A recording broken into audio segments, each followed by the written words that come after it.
Hi, I'm Michael Robinson. I'm at CLS in Washington. I'm a partner here and graduated from Newhouse in Maxwell in 1985. Awesome. So Michael, tell me a little bit about your day-to-day. What does it mean to be at CLS as a partner? Define that for our students who are curious. Thanks, Kim. CLS is a Washington-based global communications firm, and we deal with the highest stakes matters. We work for foreign governments, companies, trade associations, and there are issues of real importance to those organizations. It could be a crisis, it could be a litigation, it could be a new product offering, but the commonality is that it's a big deal to them. And so our job in 2013 is to help them communicate not just with the media, clearly an important audience, but all of their constituencies, employees, shareholders, and everybody else that they need to talk to. I think a lot of our students who are studying public relations, they're not sure which direction do I go in. You know, there's PR for every industry out there. How did you decide to kind of settle into financial services to what you're doing now? How did you choose? Well, I think you have to do something you like. You have to do something you're passionate about and something that you're interested in. And there's both an issue expertise, it could be financial services, or it could be food, or it could be entertainment, or it could be sports.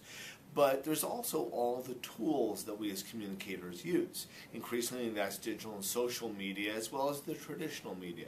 And it's how you marry those up that's the secret sauce. Awesome. How about the secret sauce at Syracuse? What was it that you took? What was it that you enjoyed at Newhouse that really helped to shape your career? Can you credit anything in particular? Absolutely. There is no substitute for hard work. There is still today no substitute for knowing how to write well, knowing how to write crisply, knowing how to ask the right questions, and all of that gives you the base on which to grow. So your advice for a student who's just starting out, I mean, you've had a lengthy career, you've worked in so many different aspects of the Washington, D.C. scene, if you will. What would you say to them about, getting ready to leave in May and finding that first opportunity? Are you finding a career or are you finding a job when you get out of school? I think you have the opportunity to do both. And the wonderful thing about being a graduate in 2013 is you can do no wrong. Whatever job you do first is going to help you grow and prosper in your career. So there's nothing that really isn't going to be a good fit. And find one thing that you love. If you want to live in Washington, then come here and look for a job. If you're enthusiastic about healthcare issues, then you could do that in New York or Boston or Chicago or Florida. It doesn't really matter. What matters is that you get experience and you're doing something you feel strongly about. I imagine in your career you've had the opportunity to supervise people and to have interns on your team. Who sticks out?